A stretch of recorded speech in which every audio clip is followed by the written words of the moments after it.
আমি সুমনা। আজকে আমি চলে এসেছি আমার রেসিপির ঝুলি থেকে একটা রেসিপি নিয়ে, জন্মাষ্টমী স্পেশাল। তো এটা দেখেই আপনারা বুঝতে পারছেন এটা হচ্ছে গুজিয়া। একদম ঠিক ধরেছেন, এটা গুজিয়া। তো আমরা দোকানে কিনে নিয়ে আসি ঠাকুরকে নিবেদন করার জন্য। তো আমি আজকে বাড়িতেই বানিয়ে আপনাদেরকে দেখাচ্ছি। আর এই যেহেতু সামনে জন্মাষ্টমী, গোপুসোনাকে এইভাবে বাড়িতে গুজিয়া বানিয়ে যদি দেন তাহলে কিন্তু আমার মনে হয় গোপুসোনা ভীষণ খুশি হবে। তো চলুন, এটা আমি কিভাবে বানালাম সেটা আপনাদের সঙ্গে শেয়ার করতে চাই। আর সেটা শেয়ার করার জন্যে চলে আসতে হবে দেখতে গেলে আমার ইউটিউব চ্যানেল কখনো সখনোতে। তাহলে চলে আসুন, সেখানে দেখে নেওয়া যাক এটা আমি কিভাবে বানিয়েছি। আর এটা কিন্তু ছোট থেকে বড় সবাই খেতে ভীষণই ভালোবাসে। তো সেই জন্য বাড়িতেই বানিয়ে দেখুন যে কিভাবে বানানো হয়। খুব সহজ, বেশি উপকরণ লাগে না, আর খুব কম সময়ের মধ্যে কিন্তু অনেকটাই হয়ে যায়। তাহলে চলে আসুন দেখে নেওয়া যাক এইটা আমি কিভাবে বানিয়েছি। দেখুন, আমি সরাসরি কিন্তু গ্যাসের চুলায় চলে এসেছি। আর একটা কড়া আমি বসিয়ে দিয়েছি, আর এর মধ্যে দিয়ে দিচ্ছি 1 চামচ মতো ঘি। প্রথমে এই ঘিটা দিয়ে দিলাম। দেখুন, ঘিটা গরম হয়ে গেছে। এর মধ্যে আমি দিয়ে দিচ্ছি একটু লিকুইড দুধ, 1 কাপ মতো। কাপটা আমার ভর্তি হয়ে গেছে। তো দুধটা আমার নেই, ফোটানো নেই, সেজন্যই আমি কাঁচা দুধ দিয়েছি। দুধটা আমি একটু ফুটিয়ে নেব। প্রথমে দুধটা আমি একটু ফুটিয়ে নিচ্ছি, তারপর আমি আবার আসছি। আর এটা আমি একটু নেড়ে দিলাম ঘিটার সঙ্গে। এবার আমি দুধটা ভালো করে একটু ফুটিয়ে নেব। এই দেখুন বন্ধুরা, দুধটা কিন্তু ফুটতে শুরু করেছে। খুব তাড়াতাড়ি দুধটা ফুটতে শুরু করেছে। অল্প দুধ, সেই জন্য কিন্তু দুধটা ভালো করে ফুটে গেছে। এবার আমি দুধটা একটু ঠান্ডা করে নেব। আর তার জন্য কি করব, গ্যাসটাকে একটু অফ করে দিচ্ছি। এবার দুধটা একটু ঠান্ডা হলে তারপর আমি কি করব দেখতে থাকুন। এখন বন্ধুরা, দুধটা আমি ঠান্ডা করে নিয়েছি। আঙুলটা ডোবানো যাচ্ছে এরকম পর্যন্ত। এবার আমি এখানে 200 গ্রাম আমুল দুধ নিয়েছি। আমি অর্ধেকটা দুধ দিয়ে আগে মিশিয়ে নেব, তারপর বাকি অর্ধেকটা দুধ আমি দেব। আর এটা খুব ভালো করে মেশাতে হবে যাতে দুধটা ভালো মিশে যায়, যেন দানা পাকিয়ে না যায়। আপনারা কিন্তু এটা গ্যাসটা অফ করেও করতে পারেন। তা আমি গ্যাসটা একদম কমিয়ে দিয়েছি, দিয়ে আমি এটাকে মেশাচ্ছি। তো চলুন, এটা আমি আগে ভালো করে মিশিয়ে নিই। দেখুন, এটা মিশে গেছে। আমি বাকি দুধটাও এর মধ্যে দিয়ে দিচ্ছি, ঢেলে দিলাম। এবার আমি এটা খুব ভালো করে কিন্তু মিশিয়ে নেব। আর আঁচটা কিন্তু একদম লোয়ে রেখে দিতে হবে, খেয়াল রাখতে হবে যেন দানা না থাকে। সেই জন্য খুব ভালো করে এটাকে মিশিয়ে নিতে হবে। এই দেখুন বন্ধুরা, এটা আমি ভালো করে মিশিয়ে নিয়েছি। আর কতটা ঘন হয়ে এসছে দেখুন। আস্তে আস্তে কিন্তু এটা নাড়তে হবে যাতে লেগে না যায়। তো এর মধ্যে এবার আমি এখানে চিনি দিয়ে দেব। আমি এই বাটিটা 3 টেবিল স্পুন চিনি নিয়েছি। এই চিনিটা দিয়ে দিলাম। আপনারা চাইলে চিনিটা গুঁড়ো করে দিতে পারেন। চিনিটা দেওয়ার ফলে কিন্তু চিনিটা গলে গেলে এটা কিন্তু আর একটু নরম হয়ে যাবে। গ্যাসের আঁচটা কিন্তু আমার একদম কমে আছে। এটা কিন্তু আমি একদমই বাড়াইনি। আর দিয়ে দেবো এর মধ্যে আর একটু ঘি, সামান্য আর একটু ঘি দিয়ে দেব। এবার আমি খুব ভালো করে এটাকে আবার মিশিয়ে নেব। খুব ভালো করে মিশিয়ে নেব। দেখলেন তো কত সহজে, কত তাড়াতাড়ি বাড়িতে এই গুজিয়াটা বানানো যায়।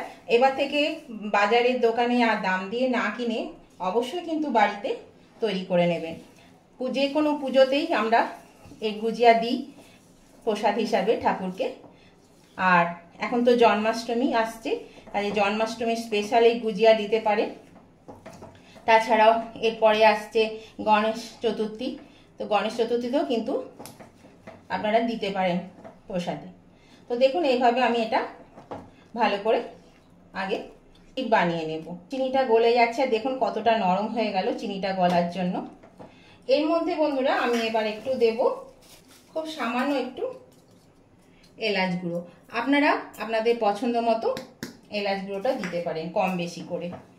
আমি অল্প করে দিলাম, আপনারা চাইলে বেশিও দিতে পারেন বা নাও দিতে পারেন, কোনো অসুবিধা নেই। তো এটাকে আমি এবার ভালো করে আবার মিশিয়ে নেব এলাচের সঙ্গে, চিনির সঙ্গে। তো নতুন বন্ধু যারা আমার চ্যানেলে নতুন এসেছেন, এখনো আমার বন্ধু হননি, তাদের কাছে আমার অনুরোধ, অবশ্যই কিন্তু আমার চ্যানেলটাকে সাবস্ক্রাইব করে আমার পাশে থাকবেন। আর পাশে থাকা বেলটা অবশ্যই ক্লিক করে দেবেন, তাহলে আমি যখনই আমার ভিডিও নতুন নতুন ভিডিও আপলোড করব সাথে সাথে নোটিফিকেশন আপনাদের মোবাইলে পৌঁছে যাবে আর সবার আগে আপনারা আমার ভিডিও দেখতে পাবেন। আর আমার পুরনো বন্ধুদেরকেও বলছি, আজকের এই রেসিপিটা যদি আপনাদের ভালো লেগে থাকে তাহলে পরে অবশ্যই কিন্তু দেখতে দেখতে যদি এখনো লাইক দিতে ভুলে গিয়ে থাকেন, টুক করে একটু লাইক বাটনটা টিপে দেবেন। আপনাদের একটা লাইক আমাকে এগিয়ে নিয়ে যেতে অনেকটাই সাহায্য করে। আর লাগলো আজকের এই রেসিপিটা, গুজিয়া রেসিপি, ঠাকুরের পুজোর জন্য খুবই এটা একটা মানে আমরা প্যারা গুজিয়া এসব দিই। তা এই গুজিয়াটা আমরা সবসময় মানে পাইও না, সবসময় কিনতে পাওয়াও যায় না। অনেক সময় দেখা যায় যে যখন গেলাম হয়তো পেলাম না, তো বাড়িতেই খুব সহজে খুব তাড়াতাড়ি কিন্তু এটা করে নেওয়া যায়। আমি এবার একটু আঁচটা বাড়িয়ে দিলাম, মিডিয়ামে দিয়ে দিলাম। তো সেই জন্য আপনারা কি করবেন, বন্ধু বান্ধবদের কাছে আপনাদের আত্মীয় স্বজনের কাছে অবশ্যই কিন্তু প্রচুর পরিমাণে একটু শেয়ার করে দিন। তাহলে পরে কি হবে, সবাই এটা দেখতে পাবে, সবারই কিন্তু এটা প্রয়োজনে লাগবে। আর কেমন লাগলো সেটা জানাতে কমেন্ট করতে ভুলবেন না। অবশ্যই কিন্তু কমেন্ট করে জানাবেন যে আজকের এই গুজিয়া রেসিপি আপনাদের কেমন লেগেছে। তাহলে আপনাদের একটা কমেন্ট আমাকে এগিয়ে নিয়ে যেতে, পরবর্তী রেসিপি বানাতে অনেকটাই কিন্তু উৎসাহিত করে। তাহলে দেখুন এটাকে আমি আরেকটু মেরে নেব, এটা নরম হয়ে আছে, এটাকে কিন্তু আরো শক্ত করে নিতে হবে। দেখুন বন্ধুরা, এটা কিন্তু হয়ে গেছে। দেখুন এটা কিন্তু অনবরত নাড়তে হয়েছে আর মিডিয়াম আঁচে রেখে আমি অনবরত নেড়েছি। এটা একটা ডোয়ে পরিণত হয়েছে ক্ষীরটা। তো এবার আমি এটা তুলে নেব। আমি গ্যাসটা অফ করে দিচ্ছি, গ্যাসটা অফ করে দিয়ে এবার আমি এটা একটা পাত্রে তুলে নেব। তারপর এটাকে একটু ঠান্ডা হতে দেব। আমি এটা এই একটা থালার মধ্যে তুলে নিচ্ছি।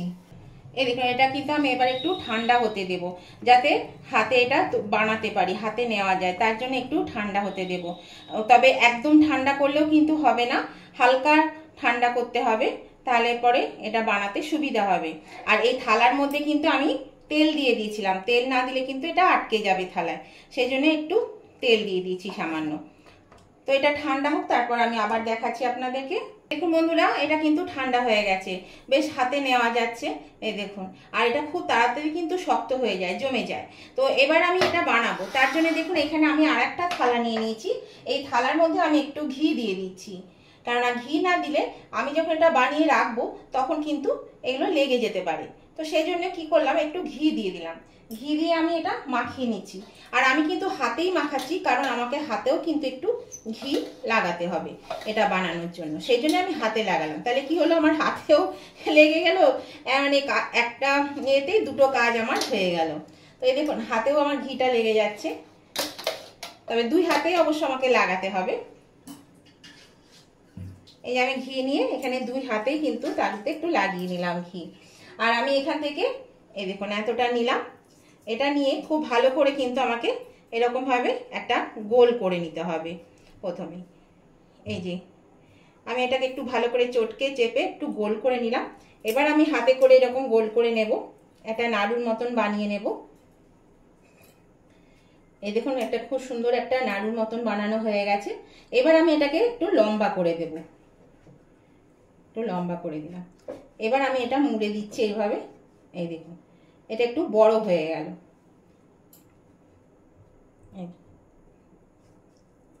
আবার আমি নিচ্ছি, এই যে এরকম ভাবে আবার আমি একটা গোল করে নিলাম। গোল করে আমি এটা একটু লম্বা করে নিচ্ছি। এটা বানানো খুবই সোজা বন্ধুরা, বাড়িতে অনায়াসে কিন্তু এটা বানানো যায়। তো এই দেখুন আমি আবার এখানে দুই ধারে মুখটা চেপটে দিতে হবে এরকম ভাবে করে। আমি এরকম করে আবার একটা নিলাম। তো এইভাবে কিন্তু আমি সবগুলোই আগে বানিয়ে নেব। তো যেহেতু এটা আমার একটু বড় হয়েছে, আমি একটু ছোট করে নিচ্ছি। আবার আমি এইভাবে যে প্রমাণ সাইজটা হয় সেই সাইজে, এই যে এটা হচ্ছে প্রমাণ সাইজ, তবে দোকানে এর থেকেও ছোট পাওয়া যায়, দোকানে এগুলো কিন্তু এর থেকেও ছোট। আমরা যেহেতু বাড়িতে বানাচ্ছি সেই জন্য কিন্তু আমরা আমাদের পছন্দ মতন একটা সাইজ করে নিতে পারবো, যে হ্যাঁ ছোট বড় আপনার যেমন খুশি আপনি করে নিতে পারেন। তো সেই জন্য দেখুন আমার তিন রকম সাইজ হয়েছে, এরকম বড় হয়েছে, আবার এটা মাঝারি হয়েছে, এটা ছোট হয়েছে। তো আপনাদের যেমন খুশি কিন্তু আপনারা সাইজটা করে নিতে পারেন। এটা দিয়েও দেখুন আমার এরকম আবার একটা করে নিচ্ছি, এই যে। তাহলে চলুন আমি এগুলো সব বানিয়ে ফেলি। এই দেখুন বন্ধুরা, আমার সবগুলো বানানো হয়ে গেছে। এই থালাটাতে এরকম এক থালা মতো, আর এই দেখুন এখানে এক থালা। তো আমি এই যে এই থালাটাতে দেখুন বেশ বড় বড় আছে, আমার কিন্তু আরও বেশি হতো, ডবল হতো। তো এগুলো বেশ বড় বড় আমি করেছি বলে কম হয়েছে, নাহলে কিন্তু এগুলো যদি আমি মানে ছোট করতাম তাহলে কিন্তু ডবল হয়ে যেত। আর এগুলো আমি একটু ছোট ছোট করেছি, দু একটা এর মধ্যে বড় আছে। তো এগুলো কিন্তু দেখুন এখনো কিন্তু মানে একদম খটখটে করে শুকায়নি, কিন্তু অনেকটাই শুকিয়েছে। এই যে আওয়াজটা দেখুন, শুকিয়েছে বলে কিন্তু একটা এই ধরনের আওয়াজ আসছে। এই যে যদি খুব নরম হতো তাহলে কিন্তু এইরকম আওয়াজটা আসতো না। তো এটা শুকাতে একটু সময় লাগবে, এই যে একটু সময় লাগবে। এটা কিন্তু থেবড়ে যাচ্ছে না, দেখুন আমি কিন্তু মানে এই যে ফেলছি উঁচু করে, এটা কিন্তু যদি কাঁচা থাকতো একদম তাহলে কিন্তু এটা থেবড়ে যেত। কিন্তু এটা থেবড়ে যাচ্ছে না, তার মানে এটা অনেকটাই কিন্তু মানে শুকিয়ে এসছে। আমি আপনাদের একটা ভেঙে দেখিয়ে দিচ্ছি তাও, তবে ওইরকম খটখটে শুকনো তো হয়নি, এই দেখুন ছেড়ে যাচ্ছে। তো খটখটে শুকনো হয়নি, সেই জন্য কিন্তু এটা মানে যে আওয়াজটা হয় শুকনোর, সেই আওয়াজটা আমি আপনাদেরকে শোনাতে পারলাম না। এটা কিন্তু আরও সময় লাগবে শুকাতে। তো এটা সেই জন্যে এখন আমাকে এটা শুকিয়ে নিতে হবে।